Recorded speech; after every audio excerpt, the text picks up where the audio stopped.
Halo guys, assalamualaikum warahmatullahi wabarakatuh. Terima kasih buat kalian udah ngeklik video ini. Gimana kabar kalian? Semoga sehat selalu dan baik-baik aja. Kali ini aku bakal ngebahas sama kalian tentang 5 kasus terlama di Amerika yang paling terkenal. Termasuk satu kasus yang mungkin kita pikir sudah terpecahkan. Kode-kode rahasia, catatan-catatan yang mengancam, pertemuan romantis yang berakhir buruk, tidak semua pembunuhan terpecahkan. Untuk para detektif amatir, kami telah mengumpulkan 5 kasus lama paling terkenal di Amerika Serikat. Buat kalian yang penasaran, yuk sama-sama kita bahas. Dan gak anywhere, keep on watching.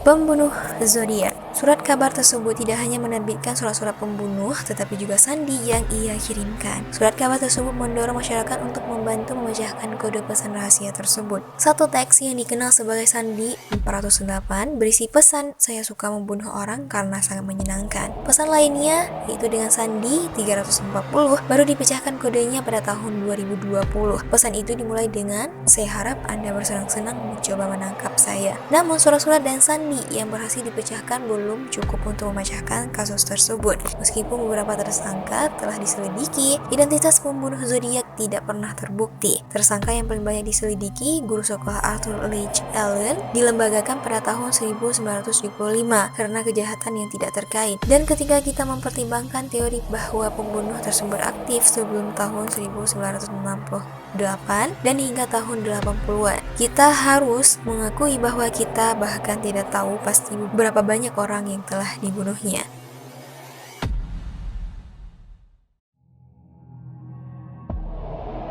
Yang kedua, John Bennett Ramsey. Tidak ada tersangka yang pernah ditangkap atas pembunuhan John Bennett Ramsey, seorang pemenang kontes kecantikan berusia 6 tahun yang ditemukan tewas di ruang bawah tanah rumah keluarganya di Boulder, Colorado pada tanggal 26 Desember 1996. Pagi itu, ibu John Bennett, yaitu Patsy, telah menelpon 911 dan menyatakan bahwa putrinya hilang dan bahwa catatan tebusan yang ditemukan di rumah tersebut menuntut $118.000 untuk pengembaliannya. Namun beberapa jam kemudian, keluarga dan polisi menemukan bahwa John Bennett tidak pernah meninggalkan rumah. Ketika diminta untuk melakukan penggeledahan kedua di rumah tersebut, ayahnya John menemukan jasadnya di ruang bawah tanah. Ia diikat, disumpah dan dibunuh dengan pukulan di kepala dan garrot yang dibuat dari salah satu kuas cat pasti dan seutas tali. Para penyelidik kemudian mengungkapkan bahwa John Bennett juga telah mengalami kekerasan seksual. Tersangka segera bermunculan, termasuk penyusup acak, seorang teman keluarga yang berpakaian seperti sinterklas untuk pesta Natal keluarga Ramsey,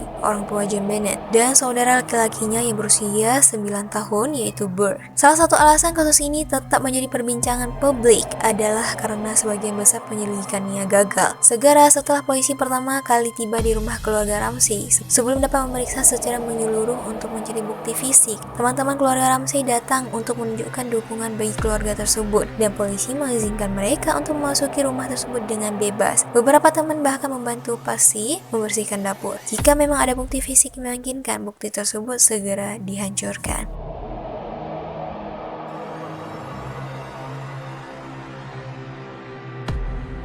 Yang ketiga, Dahlia Hitam. Pada tanggal 15 Januari 1947, Elizabeth Short yang berusia 22 tahun ditemukan tewas di daerah pemukiman Los Angeles. Tubuhnya sangat rusak sehingga wanita yang menemukannya, yaitu seorang ibu yang sedang berjalan-jalan dengan putrinya yang masih kecil, mengira ia telah menemukan manekin. Kasus tersebut langsung menjadi sensasi. Short segera dijuluki Black Dahlia, mengacu pada dugaan kegemarannya mengenakan gaun hitam tipis dan film noir tahun 1946 The Blue Dahlia yang menampilkan pembunuhan seorang ibu rumah tangga yang tidak setia. Short digambarkan sebagai gadis yang suka berpesta dengan catatan minum-minum di bawah umur. Rupanya menyusun katalog tentang eksploitasi seorang wanita muda lebih mengasyikkan daripada meratapi kehilangannya. Surat-surat yang dikirim oleh tersangka pembunuh itu ke polisi hanya memperburuk kegilaan media. Sejak pembunuhan Short dianggap sebagai kasus yang belum terpecahkan, detektif amatir telah mengajukan solusi mereka sendiri. Seorang mantan detektif detektif polisi secara terbuka menuduh mendiang ayahnya sebagai pelaku pembunuhan, yang menginspirasi miniseri TV I Am the Knife. Seorang peneliti Inggris menduga bahwa polisi California telah berkonspirasi dengan si pembunuh. Namun, karena sebagian besar bukti fisik dalam kasus tersebut telah hilang seiring berjalannya waktu dan kesalahan penanganan oleh polisi, dan karena sebagian besar pelaku utama kini telah meninggal, tidak ada teori yang mungkin dapat dibuktikan melampaui keraguan yang wajar.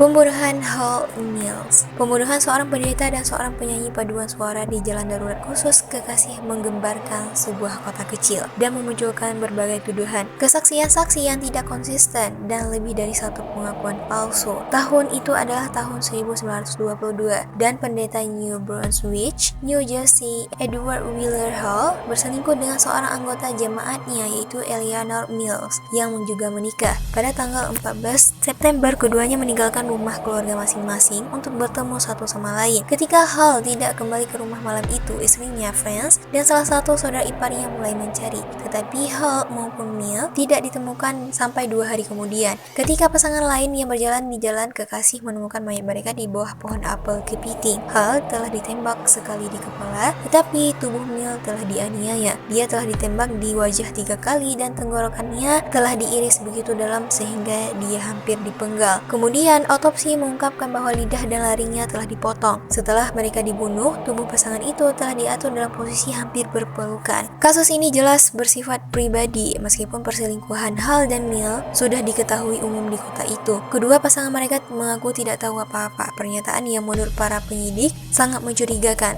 Frances bersama saudara-saudaranya William dan Harry Stevens dianggap sebagai tersangka utama.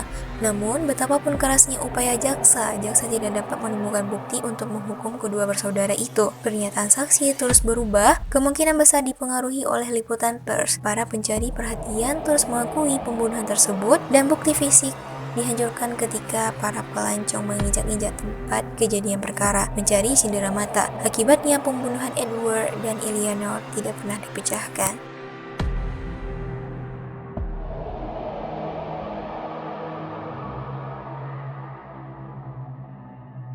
Yang kelima ada Lizzie Borden. Lizzie Borden mengambil kapak dan memukul ibunya 40 kali, dan ketika dia melihat apa yang telah dilakukannya, dia memukul ayahnya 41 kali. Sayap yang terkenal itu membuatnya seolah-olah tidak pernah ada keraguan mengenai apakah Lizzie Borden membunuh ayah dan ibu tirinya pada tanggal 4 Agustus 1892. Namun secara resmi identitas pembunuhnya masih menjadi misteri.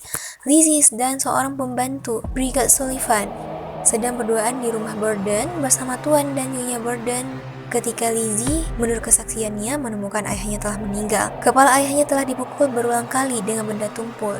Di lantai atas ia menemukan jasad ibu tirinya. Awalnya bukti yang memberatkan Lizzie tampak memberatkan. Dia baru saja mencoba membeli asam prusik yaitu racun dan diduga telah membakar sehelai gaun di tungku. Terlebih lagi, Sullivan yang diduga kaki tangannya terlihat pada malam tanggal 4 Agustus membawa sebuah parsel keluar dari rumah. Namun dalam persidangan Lizzie di tahun 1893, pengadilan memutuskan bahwa semua bukti itu hanya bersifat tidak langsung. Lizzie tidak dihukum dan tidak ada tersangka lain yang pernah ditangkap.